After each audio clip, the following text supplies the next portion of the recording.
El marcador en las pasadas elecciones en Coahuila y el Estado de México fue Morena 1, PRI 1. ¿Lo revisamos?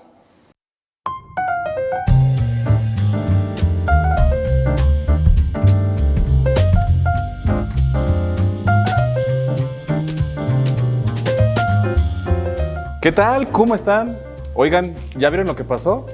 ¿Saben qué? Déjenme les cuento mi opinión. 3, 2, 1.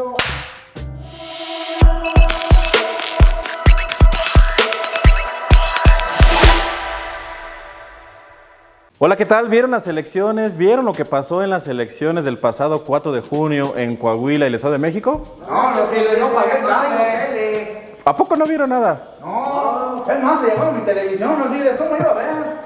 Bueno, pues estuvieron muy interesados, realmente muy interesantes, porque las elecciones que pasaron, pues marcan ya la ruta hacia el 2024. ¿Eso sí les interesa o tampoco? Sí, sí, me preocupa el futuro de mi país. Claro, pues en el 2024 vamos a ver quién será el próximo presidente o presidenta de este país. Pero antes de ese 2024 hubo un momento muy importante que fue el 2023. Este año, el pasado 4 de junio, como ustedes lo saben, bueno, ustedes no lo saben, pero la gente en general sí, espero que lo sepa, hubo elecciones en el Estado de México y Coahuila, y el marcador fue Morena 1, PRI 1. Vamos a irlo analizando, ¿les parece bien? Adelante, mi estimado. ¿Cuál analizamos primero, Coahuila o el Estado de México? Yo digo que Coahuila. Primero, no, ¿por qué no? ¿Primero quién? Coahuila. Sí, Coahuila. ¿Por qué Coahuila? Bueno, está bien. Bueno, aquí el staff pide Coahuila, entonces empezamos Estado de México. Fíjense, el Estado de México es el estado más poblado y es el que tiene la lista nominal pues más extensa, o sea, 12 millones de posibles votantes, ¿no? Por eso resulta ser un estado pues muy importante. Ahí ganó Morena. El triunfo de Morena es muy importante. Fíjense, Delfina Gómez, que fue la candidata de Morena, alcanzó el 53% de los votos, es decir, 3.200.000, poco más, ¿no? Entonces, ahí fue una elección muy interesante porque la coalición PAN-PRI-PRD que llevó a Alejandra del Moral, pues obtuvo 44%, es decir, lo que le llamamos el margen de victoria, que es la diferencia entre el primero y el segundo lugar, fue de apenas 8.3%. Había analistas que pensaban que la diferencia iba a ser mayor, ¿no? Realmente las encuestas nunca nos mostraron que el PAN-PRI-PRD fuera a ganar. ¿Ustedes cómo ven esa elección? ¿Les llamó la atención o no? Sí, Rosiles, todo puede pasar en la política, así como en el fútbol. ¿Qué les parece la mesa Delfina? No, pues, excelente nadadora. Pues la mesa Delfina tiene un perfil muy interesante, es una profesora que la verdad es que pues tiene un estilo pues distinto a lo mejor a un político tradicional. Bueno, ahí la ciudadanía lo que les pareció fue que era un buen perfil. Ahora hay que decir que entonces en el Estado de México ocurrió la primera alternancia, o sea, el PRI llevaba gobernando ahí 94 años de manera consecutiva. En 1929 se llamaba PNR, después se llamó PRM y en el 46 fue PRI, pero finalmente pues es el mismo, hay una continuidad ahí y por eso en el Estado de México se rompió finalmente ya, digamos que una racha de gobiernos priistas de 94 años. ¿Sabían eso? No manches, mi abuelo, tienes edad, Rosiles. Está bien renco el man, güey. Bueno, hay que decir que ahí, pues, aquí el PRI, pues sí queda un poco mal, ¿no? Fíjense que después de la elección, fíjense que hay una cosa aquí entre nosotros, ¿no? Que se dice que el gobernador del Mazo pues no apoyó mucho a Del Moral, ¿no? ¿Eso quién lo dijo? El dirigente nacional del PRI. Entonces, hay un conflicto tremendo, ¿no? Porque la dirigencia nacional del PRI dice que el gobernador no apoyó a la candidata del partido y evidentemente el gobernador se defiende y dice que el que no apoyó fue la dirigencia nacional encabezada por Alejandro Moreno. Entonces, esos conflictos, esas fricciones que se ven en México, pues son muy ilustrativas de un partido que pues claramente era muy importante. Yo creo que sigue siendo importante, pero cada vez menos, ¿no? Esta derrota en el Estado de México, que era uno de sus grandes bastiones, pues claramente es un problema para el futuro, ¿no? Y cayó la grande y abominable, Rosiles. Ni modo, así está de complicado el asunto, pero ahora pasemos, como ustedes pedían, a Coahuila.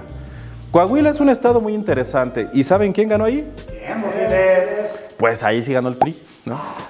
Por eso les decía, Morena 1, el PRI 1. Miren, es difícil decir qué va a ser del futuro del PRI. Hay muchos sepultureros del PRI que dicen que el PRI va a desaparecer.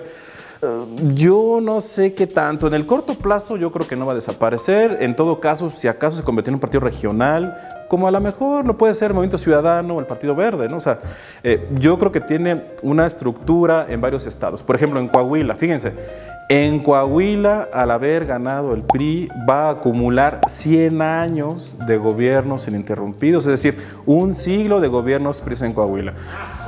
Así lo decidió la gente, ¿no? Pero fíjense, en Coahuila hay una cosa interesante.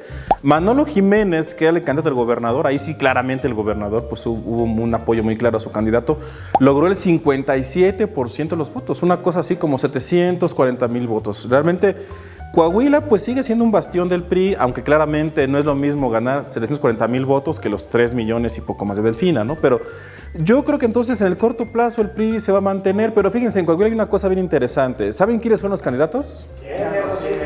Fíjense, ahí la cuestión fue muy fácil. Armando Guadiana fue el candidato de Morena y logró el 21%, ¿no? Pero hay un asunto, que Ricardo Mejía y Lenín Pérez, es decir, en Coahuila realmente había 3 candidatos que tenían, digamos, cercanía con Morena, ¿vale? Entonces, esto hace que el voto pues se fragmentó, ¿no? Es decir, Manolo Jiménez, ¿no?, logró concentrar, me parece a mí, que digamos el voto antimorenista, ¿no?, que un poco está presente en Coahuila. Entonces, el asunto es que Armando Guadiana fue el candidato de Morena, pero entonces Ricardo Mejía, que fue subsecretario federal, no apoyó a Morena, sino que decidió ir por el PT, y Lenín Pérez, que también fue en su momento diputado federal por Morena, pues también decidió ir como candidato. Entonces, el voto se fragmenta finalmente en 3 liderazgos y eso hace que pues obviamente Morena pues se caiga. Hay una cosa bien interesante que no sé si observaron, que fue que ya casi en cuanto se acercaba la elección, la dirigencia nacional del Partido Verde y la dirigencia nacional del PT declinaron en favor de Guadiana, pero ojo, los candidatos decidieron seguir, ¿no? Entonces, ahí eso demuestra varios conflictos internos en Morena, ¿no? Morena no fue capaz en Coahuila de pues tener este control en la elección, ¿no? Es decir, se fragmentaron, se dividieron, hubo ahí fracturas, y eso me parece que facilitó mucho el triunfo de Manolo Jiménez, ¿no? ¿Cómo ven esa división en Morena? A ver. Que no manches, Rosiles, tiene un apellido bien raro. No pueden controlar el caballo. Aparte uno tenía el nombre de un líder comunista antiguo, eso no sirve. Y aparte esos Mejías han causado muchos problemas. Ya tenemos aquí el antecedente en esta región. Bueno, Coahuila es un estado muy interesante que impide que uno se detenga, o sea, complica mucho el balance del PRI, porque pues si finalmente un estado como Coahuila, pues no es para menospreciarlo, o sea, es un estado importante y entonces, pues bueno, el PRI lo gana. Hay que decir lo que fue el PRI, ¿no? Por ejemplo, no sé si sabían, pero el PRD, de hecho, no tiene registro en Coahuila, ¿no? Nada más le sumó ahí el membrete a esta alianza, ¿no? Pero en fin, pues ahí está la situación. Entonces, bueno, otra cosa finalmente que decir, los 16 distritos de mayoría relativa en que se divide Coahuila, los ganó el PRI, ¿eh? O sea, Morena no fue capaz de ganar ni siquiera uno solo. Pero bueno, entonces ahí, si ustedes me dicen qué tan fuerte es el PRI, bueno, en Coahuila es muy fuerte. A nivel nacional habría que analizarlo estado por estado, ¿no? Pero bueno, entonces el asunto es que la elección del 2023, del pasado 4 de junio, en donde Morena gana una entidad y el PRI gana otra, pues finalmente ya marca el rumbo hacia las elecciones de 2024, que pues obviamente serán más interesantes porque ahí se elegirá, fíjense, no solamente la elección presidencial al próximo presidente o presidente de la República, sino también 9 gubernaturas, 8 en estados y además de la Ciudad de México. Entonces va a estar muy interesante ver qué es lo que pasa ahí, ¿no? Pero eso lo podemos ver en otro momento, ¿no? Entonces, ojo con lo que pasó en el 2023, porque ahí nos va a dar una idea de cómo llega Morena en particular y cómo llega el PRI, el PRD, el PAN, pues que es una oposición que hasta el momento luce un poco debilitada, ¿no? Pero entonces, el 2023 fue un primer pasito, o fue la última aduana, digamos, antes del 2024, y pues vamos a ver qué es lo que ocurre después, ¿no? ¿Qué les parece?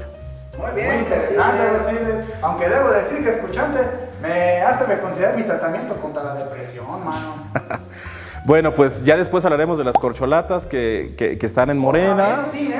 Ya solamente hay un proceso bien interesante para ver cómo se eligen, ya platicaremos de eso, pero bueno, esto se los cuento solo por si fuera de su interés. Muy bien, Rosiles, lánzate como candidato independiente, con esos tines das un paso brillante.